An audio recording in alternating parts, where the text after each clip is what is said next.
ምናልባት እዚ ዝበሃል ዘሎ ተግባራዊ ምዝኸውን ሰባት ኣብ ገዛ ነብሶም ዝነበሮም ስልጣን ተሓዲጎም ሙሉ በሙሉ ኣብ ትሕቲ ቁፅፅር ናይ ቴክኖሎጂ ከም ዝኾኑ ዝገብር ሓደ ዓቢ ኣጀንዳ ይካየዳሉ። ብልክዕ ዓለምና ብዝተፈላለዩ ጉዳያት ተናዊጻ እኳ እንተሃለወት ሓደ ሰብ ዘይስተውዓለሉ ግን ከኣ ኣብ መጻኢ ህይወትና ዝዓበየ ተራ ዘለዎ ቴክኖሎጂ ብመራሕቲ ዓበይቲ ሃገራት ዓለምና ተግባራዊ ክኸውን ይድፈኣሉ ኣሎ። ድሮውን ገለገለ ሃገራት ነዚ መስርሕ ጀሚሮን ኣሎ። This government will make a new free of charge digital ID mandatory for the right to work by the end of this parliament. Let me spell that out.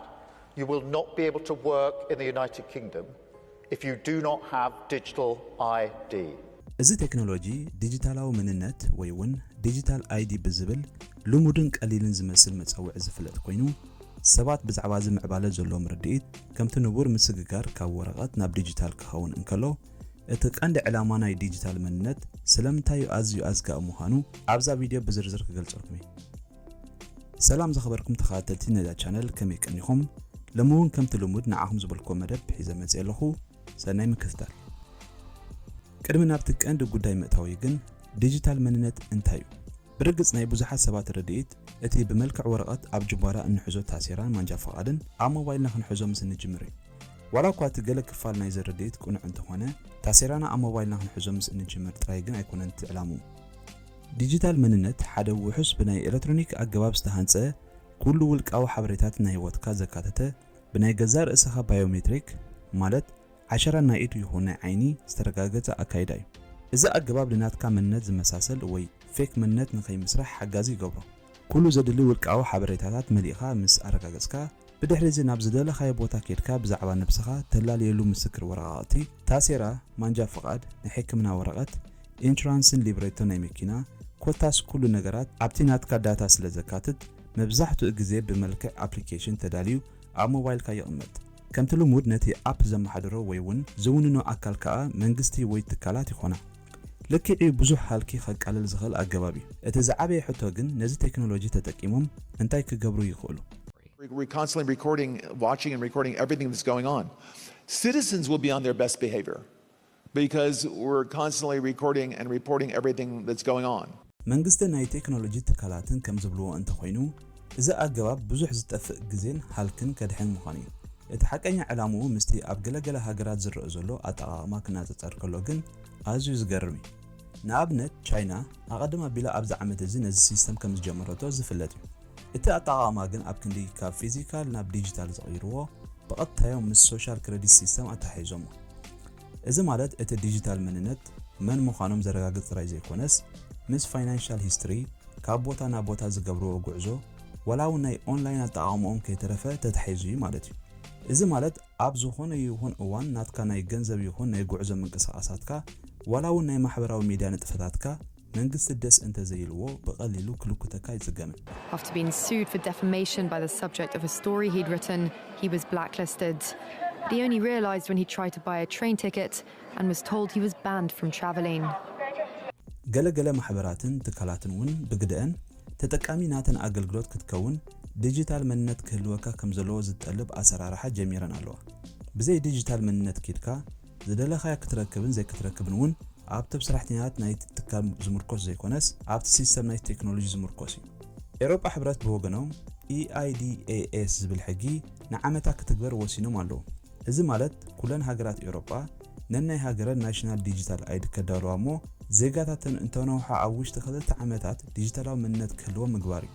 ድሮ እኳ ቀዳማይ ሚኒስትር ዓዲ እንግሊዝ ኩሉ ዜጋ ተጠቃሚ ናይዚ ኣገባብ ክኸውን ግዴታ ከም ዘለዎን ብዘይብኡ ስራሕ ክሰርሕን ካልኦት መንግስታዊ ረብሓታት ክትረክብን ከም ዘይካል ከጠንቅቕ ጀሚሩ ኣሎ።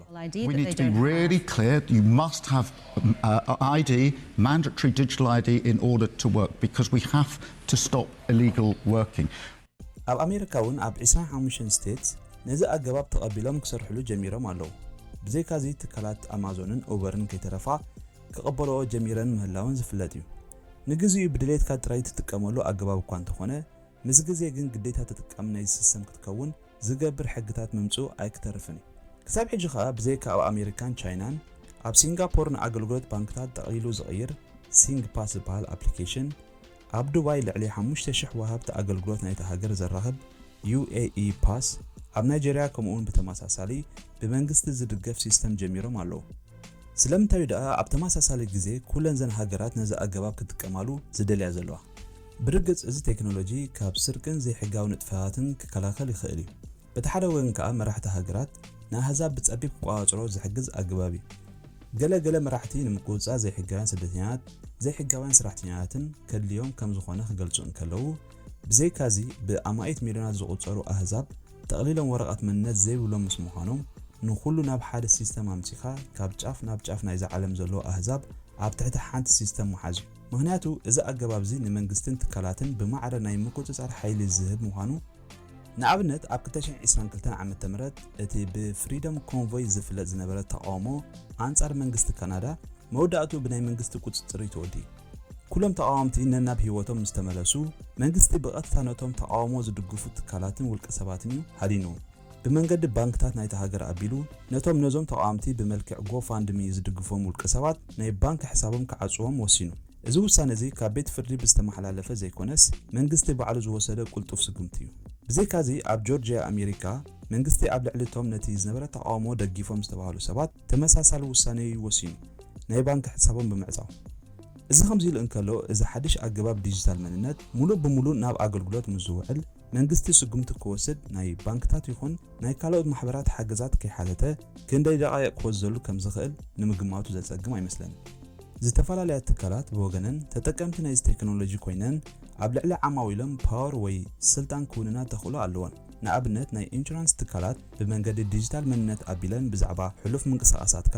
ሓበሬታ ስለ ዝረኽባ እቲ ሲስተም ብዝህበን ሓበሬታ ተመርኩሰን እየን ውዕል ዝፍጽማ ቀዲመን ብዛዕባኻ እኹል ሓበሬታ ስለ ዝረኽባ ከዓ ፈቲኻ ጸሊእኻ ክትሰማማዕ ትግደድ ቅድሚ ቁርብ ኣዋርሕ ኣብ ኦንታሪዮ ካናዳ ሓደ ሓድሽ ሕጊ ካብ ምምሕዳር ናይቲ ዞባ ጸዲቑ ነይሩ ንሱ ድማ ኩለን መካይን ናብ መካኒክ ቀሪበን ኢንስፔክሽን ወይ እወናዊ መርመራ ክገብራ እንከለዋ ካብቲ ዝነበረ ኣካይዳ ማለት ብውሳነ ናይቲ በዓል ሞያ ተወሲኑ ናይ ወረቐት ምስክር ዝጸሓፈለን ዝነበረ ኣካይዳ ብዲጂታላዊ መንገዲ ኩነታት ናይቲ መካይን ተሰኒዱ እቲ ውሳነኻ እቲ ሲስተም ዝህብ ይኸውን እቲ ፍሉይ ዝገብሮ ግን ዝኾነት መኪና ኣበየነይቲ ጋራጅ ኣትያ ኣየናይ በዓል ሞያ ተንኪፍዋ ኩሉ እቲ ዳታ ናብ መንግስትን ናይ ኢንሹራንስ ትካላትን ዝሓልፍ ምዃኑ እዩ ድሕሪ ኮቪድ ዝነበረ ኣብ መንጎ ክታበት ዝወሰዱን ዘይወሰዱን ፍልልያት ንባዕሉ ብቐሊሉ ዘይሕለፍ ተዘክሮ እዩ ብዙሓት ሰባት ብሰንኪ ክታበት ዘይምውሳዶም ብዙሕ ኣገልግሎት ካብ ምርካብ ተዓንቂፆም መንባሮም ብዓብዩ ከዓ ካብ ስርሖም ክባረሩ ርኢና ኢና እዚ ኩሉ ዝግበር ዝነበረ ምቁጽጻር ብሓይሊ ሰባት ጥራይ ነይሩ ማለት ኣብ ዝኸድካዮ ቦታ ምስክር ወረቐት ናይ ክታበት ከተርእዮም ይሓቱኻ እሞ እንተ ዘይብልካ ስጉምቲ ይወስድልካ ድሕሪ ዲጂታል መንነት ናብ ባይታ ምምጽኡ ግን እቲ ኣገባብ ካልእ ክኸውን ናብ መንገዲ ባቡር መንገዲ ኣየር ሬስቶራንት ባር ናይ ኦንላይን ትካላት ማሕበራዊ ሚድያታት ኮታስ ኣብ ዝኾነ ዕለታዊ ንጥፈታትካ ዝኽልክለካን ዘፍቅደልካን እቲ ሲስተም ጥራይ ክኸውን ናይ ትራፊክ ፖላይስ እውን እንተኾኑ ደድሕሪኻ ዘጓይ ምኽንያት ኣይክህልዎምን ኣበየናይ እንዳሻይ ጠጠው ኢልካ በየናይ ኣንጎሎ ተጠዊኻ ኣበየናይ ስቴሽን ጋዝ መሊእኻ ብቐጥታ ኣብ ኮምፒውተሮም ኮፍ ኢሎም ክዕዘቡኻ ስለ ዝኽእሉ እምበኣርከ ዝኸበርኩም ተኸታተልቲ ናይዛ ቻነል ንዲጂታል መንነት ዝምልከት ትዕዝብተይ ነዚ ይመስል ነይሩ ኣብዚ ጉዳይ ዘለኩም ሓሳብ ወይ ርእይቶ እንታይ እዩ ናይ ብሓቂ ከምቲ መንግስቲ ዝብሎ ዘሎ ንረብሓ ህዝብታት ድዩ ወይስ ንምቁጽጻር ህዝብታት ኣብ ቀጻሊ ብሰላም ይራኸበና ብሩኽ ቅነ